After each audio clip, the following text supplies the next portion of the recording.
Doctor Irán Castellanos Figueroa. En el presente video que he realizado con fines educativos, les hablaré sobre la audiencia intermedia, los principios rectores, el contenido de la acusación de las partes, la exposición de incidencias, así también como los acuerdos probatorios, el descubrimiento probatorio, la determinación sobre los vicios formales de la acusación, así como la aceptación y exclusión de probanzas y del auto de apertura de juicio oral. El sistema acusatorio refleja una determinada escala de valores. Así, en la concepción garantista, destaca como filosofía que la pena se reserva solo para aquellas personas de quienes se haya probado su culpabilidad. ¿Qué quiere decir esto? Que se presumen inocentes hasta en tanto no se acredite plenamente que cometieron el delito imputado. ¿Cómo? Mediante un trámite procesal respetuoso de su dignidad y derechos. Entonces, en este contexto, los jueces tienen el principal deber de ser guardianes de las garantías individuales y de hacer prevalecer el debido proceso legal con independencia del sujeto o de la imputación existente. Las características son las siguientes.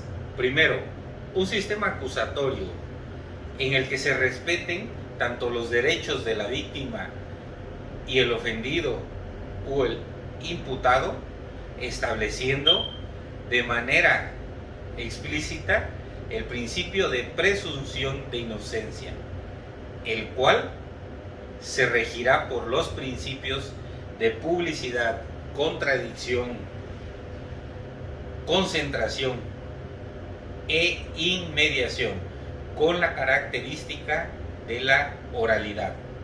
¿Con qué fin?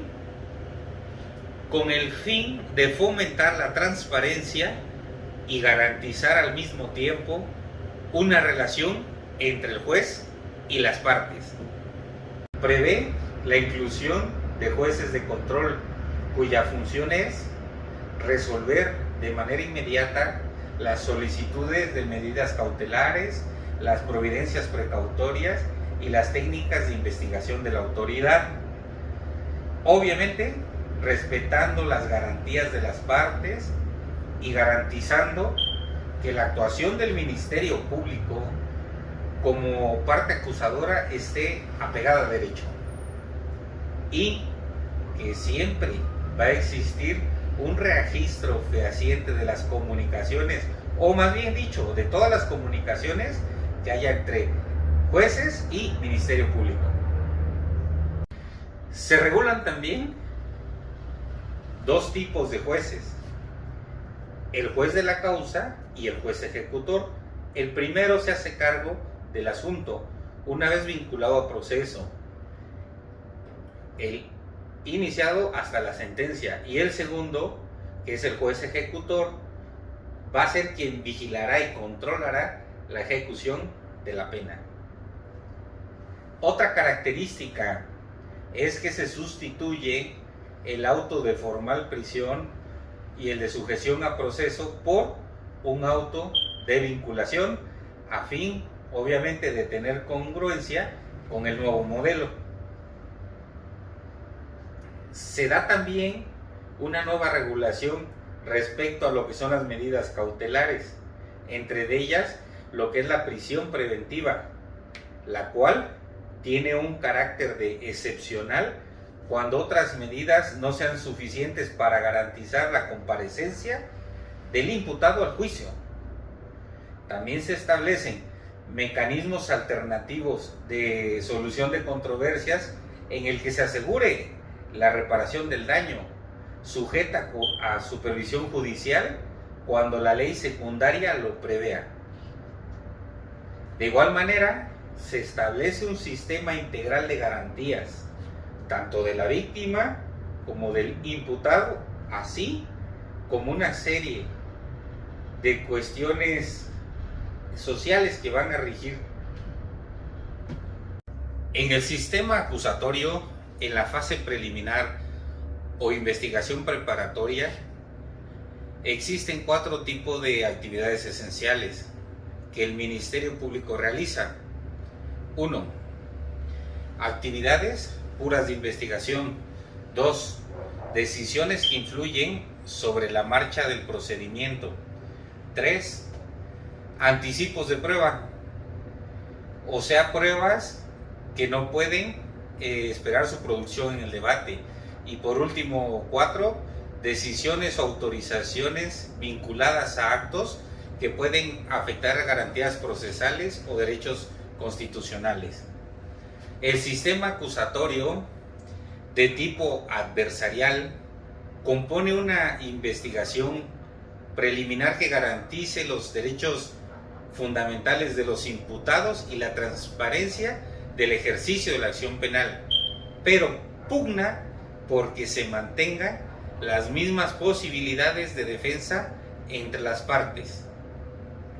Esto conlleva a la posibilidad de proponer diligencias, participar en los actos, así como plantear incidentes e interponer los recursos correspondientes.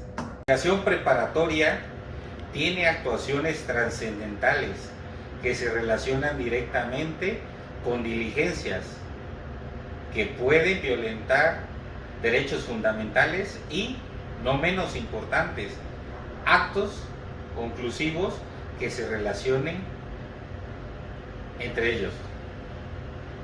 La etapa intermedia constituye un conjunto de actos procesales que tienen por objetivo la corrección o saneamiento formal de los requerimientos o actos conclusivos de la investigación. La etapa intermedia del juicio oral está presidida por el juez de control, el cual está presente a lo largo de toda la etapa de investigación preparatoria, el cual se encarga de dar legalidad a las actuaciones practicadas en la investigación ministerial, ya que califica la pertinencia de la necesidad de practicar alguna medida restrictiva de garantías individuales del acusado. Se encarga de la salvaguarda de su derecho de defensa adecuada y así evitar situaciones de coacción para declarar ante el Ministerio Público. Otra función también que tiene el juez de control es velar de que no se frustre el proceso al estar siempre pendiente y velando por los derechos del imputado, tanto la víctima como el imputado, pero que estas, como comentamos, que estas declaraciones no sean emitidas bajo coacción. Los acuerdos probatorios se dan en el contexto de la etapa intermedia o de preparación a juicio oral. Inicia con la exposición oral de la acusación por parte del Ministerio Público. El artículo 345 del Código Nacional de Procedimientos Penales, en su primer párrafo, señala que los acuerdos probatorios son aquellos que van a ser celebrados entre el Ministerio Público y el acusado, sin oposición fundada de la víctima u ofendido, para asentar como probados alguno o algunos de los hechos o sus circunstancias. El mismo numeral señala que en caso de oposición al acuerdo probatorio por parte de la víctima, el juez deberá analizar lo fundado o no de la oposición. En caso de que no se estime fundado, el fiscal podrá celebrar el acuerdo. Si el juzgador encuentra debidamente y justificado el acuerdo probatorio, por los antecedentes de la investigación, lo autorizará, lo asentará en el auto de apertura como un hecho acreditado al cual deberá estarse ante la audiencia del juicio oral.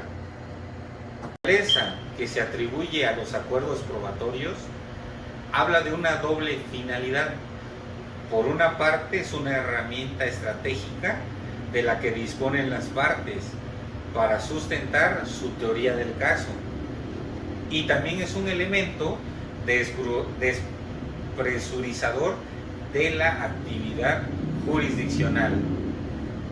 Debe de existir un límite a la autorización de acuerdos probatorios, sobre todo a los que versan sobre categorías jurídicas. En cuanto a la existencia de un elemento del tipo penal o sobre la antijuridicidad o responsabilidad del imputado. El juez de control, en el mismo auto en que se presenta la acusación del Ministerio Público, va a señalar la fecha para que se lleve a cabo la audiencia intermedia, la cual no puede ser menor a 30 días, pero tampoco puede exceder de 40 días naturales, a partir de presentada obviamente la acusación. El juez de control podrá por una sola ocasión y obviamente a petición o solicitud de la defensa diferir hasta por 10 días la celebración de la audiencia intermedia. La audiencia intermedia será conducida por el juez de control, el cual la deberá de presidir en su integridad y la cual se desarrollará totalmente. Es indispensable el que esté el juez presente, también del Ministerio Público como del imputado, con respecto a la víctima u ofendido o su asesor jurídico deberá de presentarse, pero el que esté o no presente no va a suspender lo que es la audiencia.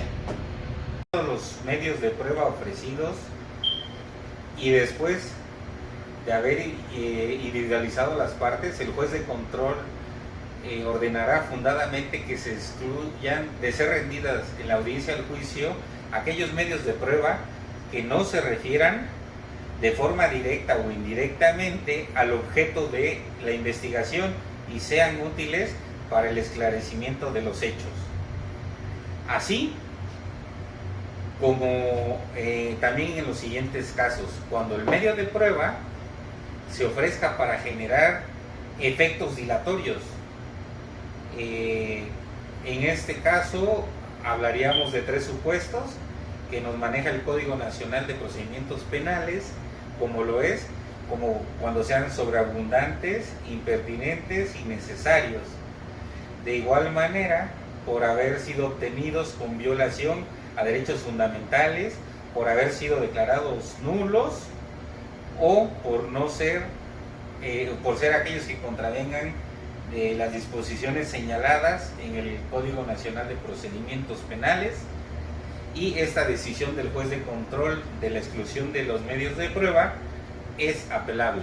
Al realizar la audiencia, el juez de control dictará el auto de apertura de juicio, que deberá indicar el tribunal de enjuiciamiento competente para celebrar la audiencia del juicio, la individualización de los acusados, las acusaciones objeto del juicio, así como sus correcciones formales que se hubieran realizado en ellas, o como los hechos materia de la acusación, los acuerdos probatorios a los que hubieran llegado las partes, los medios de prueba admitidos que deban ser desahogados en la audiencia de juicio, así como la prueba anticipada, los medios de prueba que en su caso deban desahogarse en la audiencia de individualización de sanciones y reparación del daño, las medidas de resguardo de identidad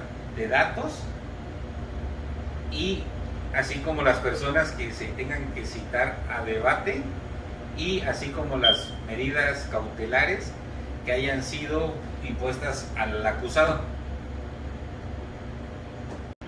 El juicio es la etapa de decisión de las cuestiones esenciales del proceso. El tribunal de enjuiciamiento, una vez que recibe el auto de apertura a juicio oral, deberá establecer la fecha para llevar a cabo la audiencia de debate, la que no deberá de llevarse a cabo antes de 20 días ni después de 60 días naturales, contados a partir de la emisión del auto de apertura a juicio. Se citarán de forma oportuna a todas las partes para que obviamente asistan al debate y el acusado debe ser citado con por lo menos 7 días antes de la audiencia. Bueno, pues hasta acá llegamos con el contenido que esperemos y les sea de su utilidad para poder entender estos temas de gran importancia. Nos vemos en el próximo video. Me despido, hasta luego.